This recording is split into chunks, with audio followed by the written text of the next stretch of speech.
Приветствую всех на моем канале о плетении, вязании и просто о жизни. Сегодня я планирую закончить плетение корзины, сделать загибку и ручки. Я проплела на нужную мне высоту, дошла до стоечки, с которой я начинала, и у меня остался совсем небольшой хвостик. В принципе, можно было бы уже вот так вот здесь загнуть и запихать, и затолкнуть вот в это место краешек трубочки. Но так как у меня хвостик остался небольшой, то я его доплету. Доплету этим же ситцем. И вот такой вот маленький хвостик. И я обрежу и подклею.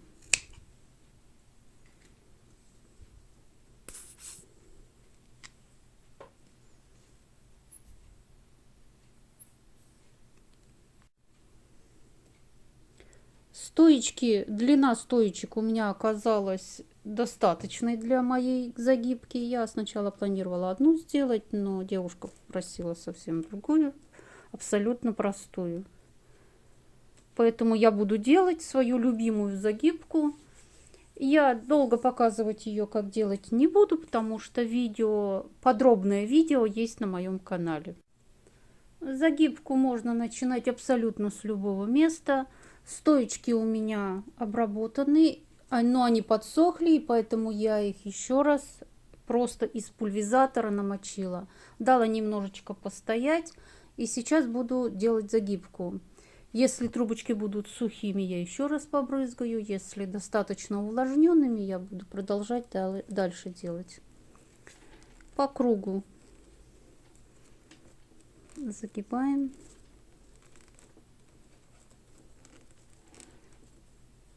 Так, трубочки у меня влажные, но недостаточно, поэтому я побрызгаю сейчас еще разочек. Такое тоже бывает. Прям очень хорошо. Сейчас я побрызгаю, дам постоять и продолжу работу. Ну вот, прошло буквально 2 минуты. Проверяю. Все хорошо ложится.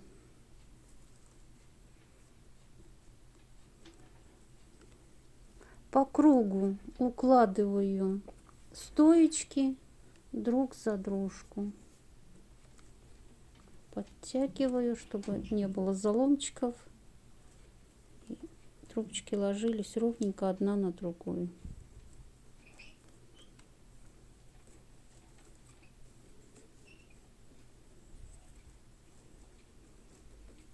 Как я уже говорила, загибочка очень простая. Именно вот для корзины в стиле минимализм. Не нужна никакие косы здесь не нужны. Не нужны ажур.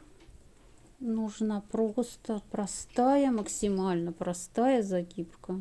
Максимально простые ручки.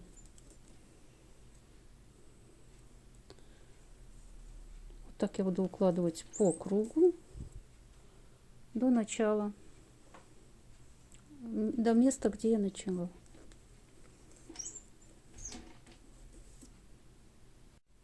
У этой корзинки еще будет, ну я бы не сказала корзинка, у этой корзины, она очень большая, будет еще внутри чехол, поэтому как бы видно особо не будет. Но в принципе я выполняю желание заказчицы, поэтому делаю так, как ей надо. Дальше нужно вот так немножечко на себя все это, чтобы загибка не закрутилась внутрь. Все нормально. Теперь с любого места, абсолютно с любого места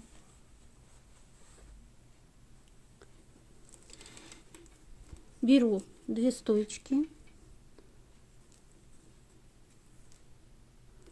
Раз, два. В основание, где выходит 3-я пара стоечек, я отмеряю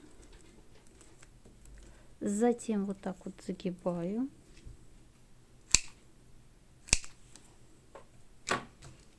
Ножничками раздвигаю.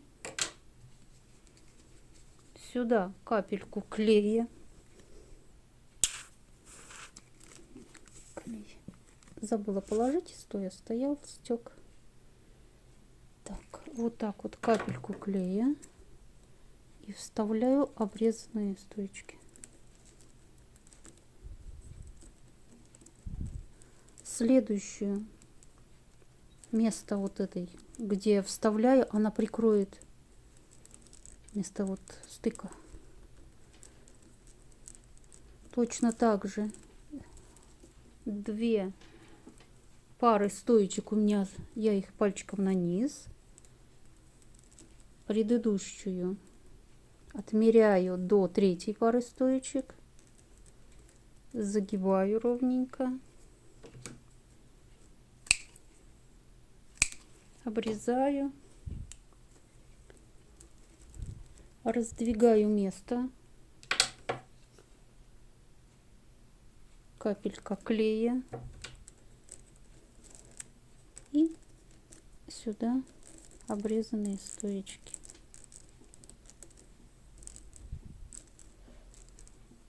Вот здесь у меня немножечко треснуло, значит, недостаточно я увлажнила. Я сейчас еще раз побрызгаю и буду ждать, когда получше увлажнится.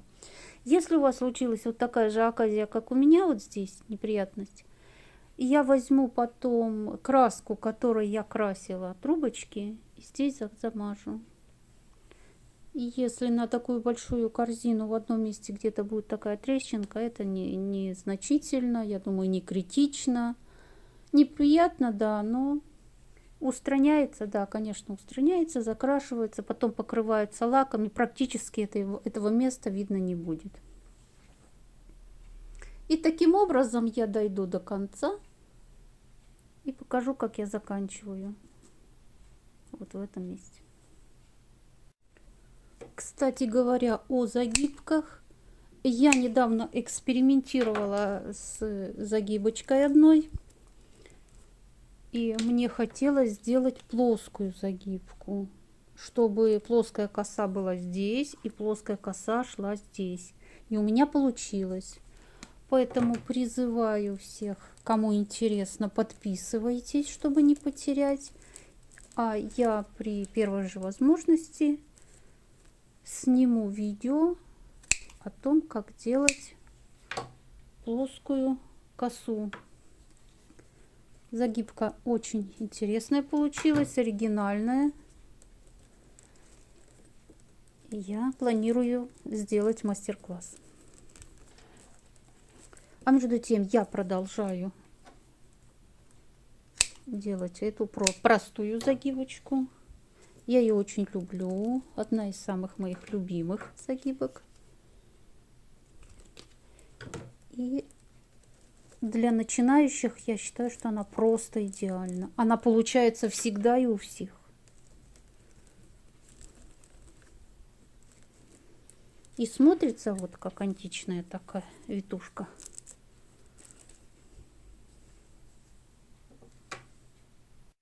Кстати говоря, именно эта загибка, вот которую я делаю, полюбилась моим иностранным зрителям. Недавно видела, как девушка выложила видео с точно такой же моей загибочкой. Между тем я подошла к последним 3 парам стоечек и буду заканчивать загибку. Я отмерила. Вставляю сейчас по ходу.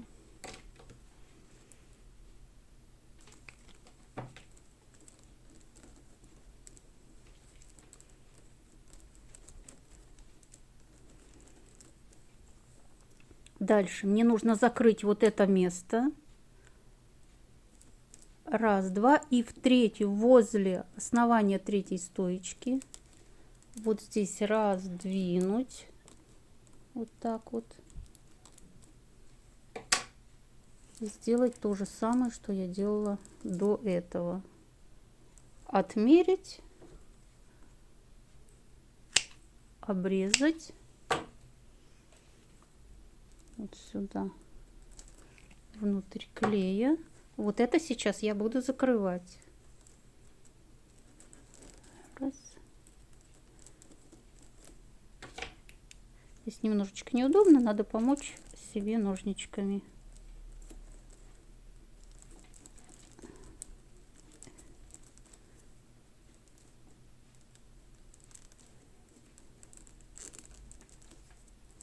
Все. И последняя пара. Здесь мы вставили, значит, следующая возле вот этой пары стоечек по тому же принципу. Раз, два, третья. Но здесь нужно как бы изнутри посмотреть. Вот так вот. Здесь двойной завиток уже остается лицом к нам. Здесь раздвигаю, капаю. Нужно отмерить.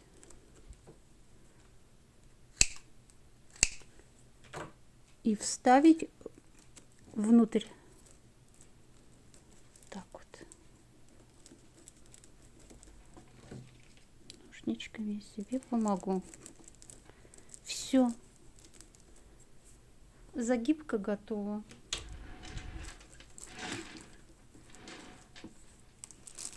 Так она смотрится изнутри. Я сейчас все подровняю аккуратненько, выровняю. И можно будет приступать к ручкам. Итак, ручка. Ручка тоже должна быть простая, максимально простая. В таком деревенском кантри-стиле. Я соединила между собой по 3 трубочки. Сделала 5 прутиков. 5 трубочек длинных, состоящих из 3. И вот так вот я буду сюда их вставлять.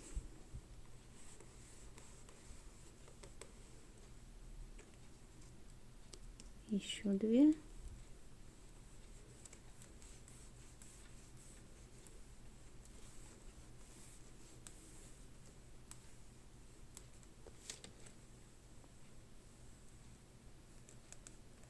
Так, примерно я равно вставила. Здесь надо, чтобы было ровненько. Так, корзина не хочет ровно стоять. Так, максимально ровно. И поднимаю вверх.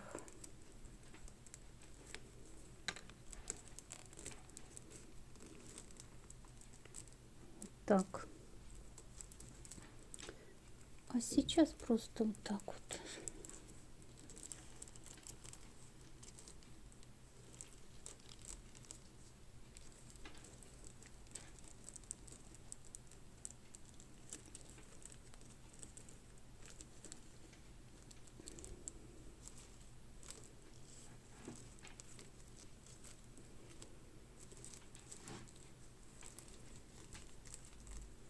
Раз, два, три, четыре, 5. И я вставлю также вот сюда и закреплю. Мне ужасно неудобно показывать это на камеру.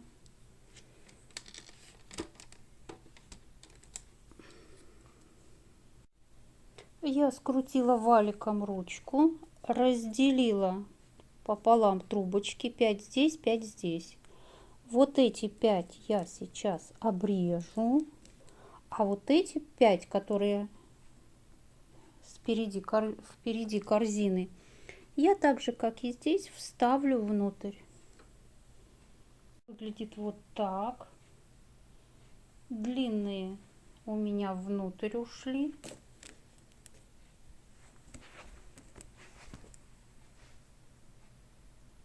А короткие вот они обрезаны. Теперь я их подклею внутрь, а этими обмотаю ручку. Вот так вот выглядит моя конструкция. Вот здесь под прищепочкой приклеены обрезанные. Потом я возьму вот эти вот и вот так вот наверх подниму и выведу их на лицо. наружу.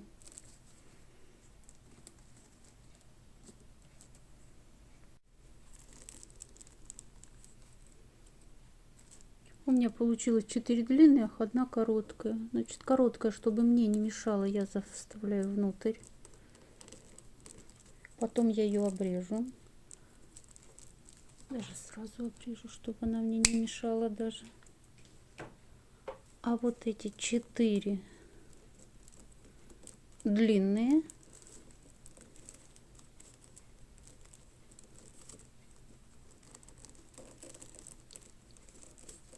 и вот так вот закреплю внутрь тоже.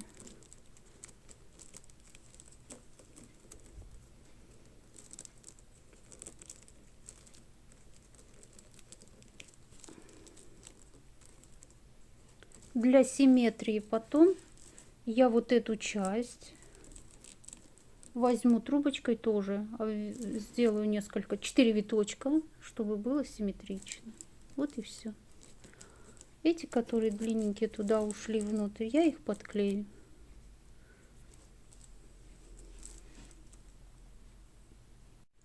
Вот так вот выглядит моя ручка.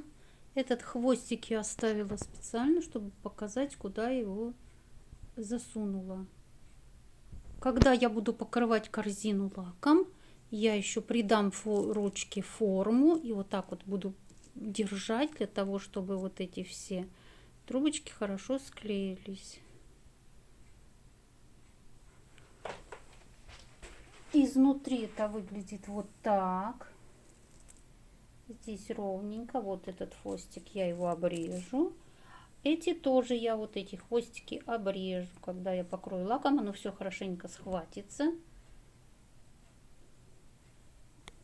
И придам ручке форму. Она мощная, держит очень хорошо. И сейчас я буду делать точно так же вторую ручку. В итоге вот что у меня получилось.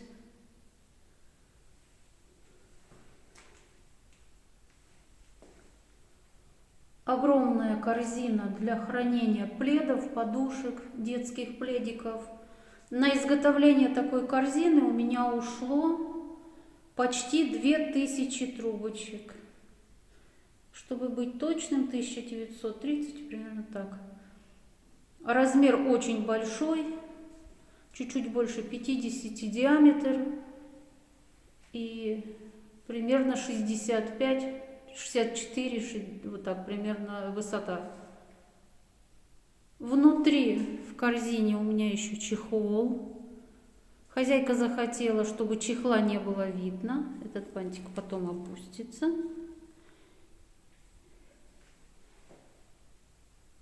На изготовление корзины у меня ушло примерно неделя. Вместе с покраской, с пошивом чехла, просушкой, первоначальной и окончательной. На этом я прощаюсь. Подписывайтесь, будем плести вместе.